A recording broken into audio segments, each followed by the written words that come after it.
राम राम दोस्तों, हमारे YouTube channel में आपका स्वागत है। आज हम इस वीडियो में आपके लिए राजस्थान इतिहास के कुछ महत्वपूर्ण प्रश्न लेके आए हैं जो राजस्थान की परीक्षा की दृष्टि से बहुत ही महत्वपूर्ण है और ये वो प्रश्न हैं जो किसी न किसी प्रतियोगिता परीक्षा में पूछे गए हैं। तो पहला प्रश्न देखिए, मारवाड़ के इतिहास का विस्मृत नायक कौन था? ऑप्शन है राव मालदेव, राव चंद्रसेन, राव मोटा राजा उदय सिंह, राव जोधा। तो इसका सही आंसर क्या हो जाएगा? B option, Rao Chandrasen. और राव चंद्रसेन को भूला बिसरा राजा भी कहा जाता है और मारवाड़ का प्रताप भी कहा जाता है। अगला प्रश्न देखो, जोधपुर की स्थापना राव जोधा द्वारा कब की गई थी? जो जोधपुर शहर है उसकी स्थापना राव जोधा द्वारा की गई थी, वो कब की गई थी? तो इसका सही आंसर क्या हो जाएगा? बी ऑप्शन, 1459 ईस्वी में की गई थी। अगला प्रश्न देखो, मुगलों के साथ समर्पण व सहयोग की नीति का पालन करने वाला प्रथम राज्य कौन सा था? ऑप्शन है मेवाड़, कोटा, ढूंढाड़ और आमेर। तो इसका सही आंसर क्या हो जाएगा? D option, Amer. मुगलों के साथ समर्पण और सहयोग की नीति पालन करने वाला है राजस्थान का प्रथम राज्य था आमेर। पहला प्रश्न, अगला प्रश्न है, अजमेर नगर की स्थापना करने वाला चौहान शासक कौन था? जो अजमेर नगर है उसकी स्थापना किसने की थी? किस चौहान शासक ने की थी? ऑप्शन है पृथ्वीराज ने, अमर सिंह ने, अर्णोराज ने और अजयराज ने। तो इसका सही आंसर क्या हो जाएगा? डी ऑप्शन, अजयराज ने। अजयराज ने अजमेर नगर की स्थापना की थी। अगला प्रश्न है, खानवा के युद्ध में कछवा वंश का कौन सा शासक सांगा के साथ था? ऑप्शन है बहारमल, मानसिंह, पृथ्वीराज और जयसिंह। तो इसका सही आंसर क्या हो जाएगा? C option, Prithviraj. पृथ्वीराज सांगा के साथ खानवा के युद्ध में साथ था। अगला प्रश्न है, कानड़ प्रबंध रचना निम्न में से किसकी है? ऑप्शन है हमीर की, मूण तो नैन्सी की, पद्मनाथ की और वीरमदेव की। तो इसका सही आंसर क्या हो जाएगा? सी ऑप्शन, पद्मनाथ की। जो कानड़ प्रबंध रचना है वह पद्मनाथ द्वारा रचित की गई है। अगला प्रश्न है, पृथ्वीराज रासो रचना है, जो पृथ्वीराज रासो है वह किसकी रचना है? ये अनेक बार प्रश्न पूछ लिया गया है तो इसको जरूर से जरूर याद रखें। तो इसका तो आपको सबको पता भी होगा वैसे। तो इसका सही आंसर क्या है? D option, Chand Bardai. चंद्रवरदाई द्वारा पृथ्वीराज रासो की रचना की गई है। अगला प्रश्न है, किस युद्ध के बाद चौहानों का पतन हो गया था? मतलब जो कौन सा युद्ध था उसके बाद चौहानों का पतन हो गया था? ऑप्शन है पानीपत के युद्ध, खानवा के युद्ध में, तराइन के द्वितीय युद्ध में और तराइन के प्रथम युद्ध में। तो इसका सही आंसर क्या होगा?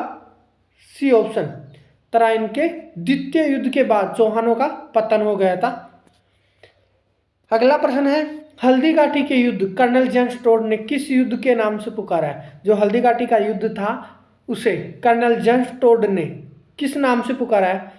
तो ये तो सबको पता होगा और ये कई बार परीक्षाओं में पूछा भी गया है। तो इसका सही आंसर क्या हो जाएगा? B option, थर्मापोली।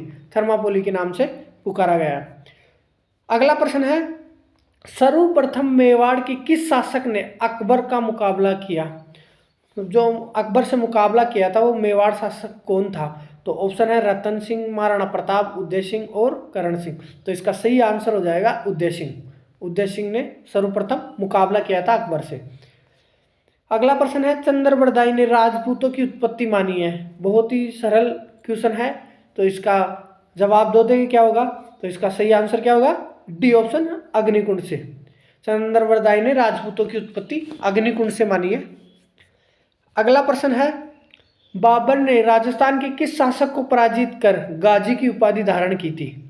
जो बाबर है उसने राजस्थान के किस शासक को हराकर गाजी की उपाधि धारण की थी?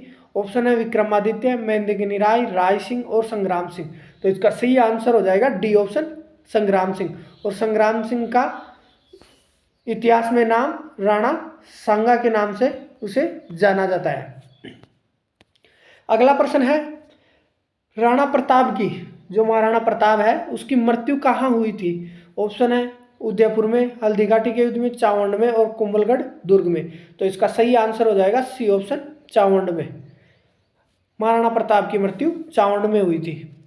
अगला प्रश्न है, ढूंढाड़ राज्य की स्थापना किसके द्वारा की गई थी? तो इसका सही आंसर क्या होगा? ए ऑप्शन, दूल्हे राय द्वारा ढूंढाड़ राज्य की स्थापना की गई थी।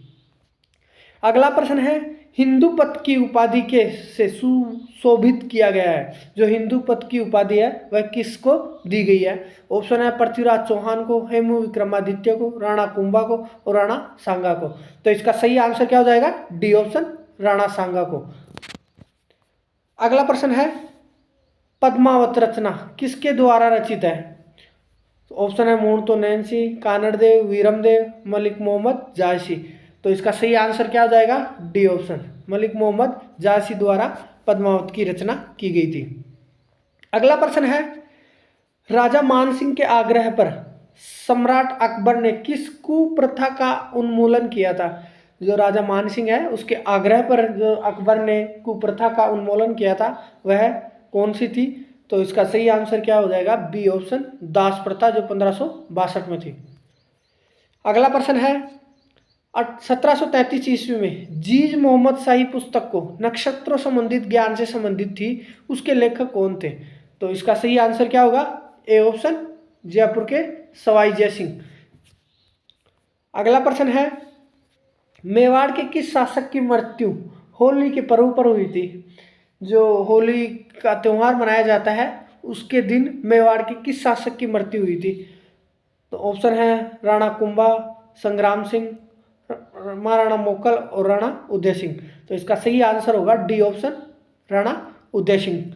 राणा उदय सिंह की मृत्यु होली के दिन हुई थी। अगला प्रश्न है बीटू सुजा ने अपनी रचना जेतसिरो छंद में बीकानेर के किस शासक को कलयुग का कर्ण माना है? जो बीटू सुजा ने जेतसिरो छंद की रचना की है उसमें कलयुग का कर्ण किसे कहा गया है? ऑप्शन दे रखा है राय सिंह, कल्याणमल, राव लूणकरण और गंगा सिंह। तो इसका सही आंसर हो जाएगा सी ऑप्शन, राव लूणकरण, जो बीकानेर के शासक थे। अगला प्रश्न है अलाउद्दीन के आक्रमण के समय रणथंभौर का शासक कौन था? ऑप्शन है हमीर देव, भीम सिंह, रतिपाल और रतन सिंह। तो इसका सही आंसर क्या होगा? ए ऑप्शन, हमीर देव। और हमीर देव ने अपने शासनकाल में 17 युद्ध लड़े थे, उनमें से 16 विजय हुए थे और एकमात्र युद्ध हारा था उन्होंने। अगला प्रश्न है चौहानों का सर्वाधिक विस्तार किस शासक के शासनकाल में हुआ था? ऑप्शन है अर्णोराज, पृथ्वीराज, विजयराज, विग्रहराज चतुर्थ तृतीय और विग्रहराज चतुर्थ। तो इसका सही आंसर क्या हो जाएगा? डी ऑप्शन, विग्रहराज चतुर्थ के काल में सर्वाधिक विस्तार हुआ था चौहान शासकों का। अगला प्रश्न है पृथ्वीराज चौहान की पदवी थी, पृथ्वीराज की चौहान को किस पदवी से नवाजा गया था? तो ऑप्शन है राजगुरु से, हाल गुरु से, दल पुंगल से और हिंदू पथ से। तो इसका सही आंसर क्या हो जाएगा? सी ऑप्शन, दल पुंगल से। और दल पुंगल का अर्थ होता है विश्व विजेता, तो उसे विश्व विजेता कहा गया था पृथ्वीराज चौहान को। अगला प्रश्न है 1585-86 में केवल जिस राजपूत शासक को 5000 का मनसब प्राप्त हुआ था वह कौन था? ऑप्शन है राय सिंह, सूरज मलाड़ा, भगवंत दास और मान सिंह। तो इसका सही आंसर क्या हो जाएगा? डी ऑप्शन, राजा मान सिंह। और बाद में इसकी मनसबदारी कितनी हो गई थी? 7000। अगला प्रश्न है तुंगा की लड़ाई लड़ी गई थी, मतलब तुंगा की लड़ाई कब लड़ी गई थी? तो ऑप्शन है 20 अगस्त 1786, 28 जुलाई 1787, 30 जुलाई 1782 और 28 जुलाई 1790 में। तो इसका सही आंसर क्या हो जाएगा? बी ऑप्शन, तुंगा की लड़ाई 28 जुलाई 1787 को लड़ी गई थी। अगला प्रश्न है महाराणा प्रताप अपना राज मुकुट किस महान सेनापति को देकर हल्दीघाटी के युद्ध से निकल गए थे? जो महाराणा प्रताप युद्ध के दौरान घायल हो गए थे उस समय अपने राज चिन्ह और राज मुकुट किस सेनापति को देकर युद्ध से चले गए थे? तो ऑप्शन है बदन सिंह, झाला बीदा, समर सिंह और गोपा। तो इसका सही आंसर क्या हो जाएगा? बी ऑप्शन, झाला बीदा को वो सौंप कर चले गए थे। अगला प्रश्न है एक शासक महान विजेता, महान सेना नायक, महान निर्माता और महान विद्वान था। तो इसका सही आंसर क्या होगा? ए ऑप्शन, राणा कुंभा को। क्योंकि ये महान विजेता और महान सेना नायक था और निर्माता शब्द इसके लिए क्योंकि इन्होंने 32 दुर्गों का निर्माण किया गया था इनके द्वारा राजस्थान में। अगला प्रश्न है कृष्णा कुमारी किस राज्य की राजकुमारी थी? ऑप्शन है मारवाड़ की, आमेर की, मेवाड़ की और जोधपुर की। तो इसका सही आंसर क्या हो जाएगा? सी ऑप्शन मेवाड़ की थी। और जो कृष्णा कुमारी विवाद हुआ था, विवाद होने के बाद इनके पिता ने इन्हें जहर देकर मार दिया गया था, जो एक कलंकित है। अगला प्रश्न है, कवि वृक्ष की उपाधि किस राजा को दी गई थी? जो कवि वृक्ष की उपाधि है वह किस राजा को दी गई थी? ऑप्शन है अभय सिंह को, मूंज को, राव भिका को, राव जोधा को। तो इसका सही आंसर है बी ऑप्शन, मूंज को दी गई थी कवि वृक्ष की उपाधि। अगला प्रश्न है, अकबर द्वारा राजपूत राजाओं के ऐतिहासिक दरबार का आयोजन नागौर में किस वर्ष किया गया था? ऑप्शन है 1540 में, 1562 में, 1570 में और 1572 में। तो इसका सही आंसर क्या हो जाएगा? सी ऑप्शन 1570 में। और इस दरबार को नागौर दरबार के नाम से जाना जाता है। यदि वीडियो पसंद आया हो तो वीडियो को लाइक करें, ज़्यादा से ज़्यादा शेयर करें और चैनल को सब्सक्राइब करें और बेल आइकन को प्रेस करें ताकि हर वीडियो की अपडेट आपको मिलती रहे। जय हिंद, जय भारत, जय राजस्थान।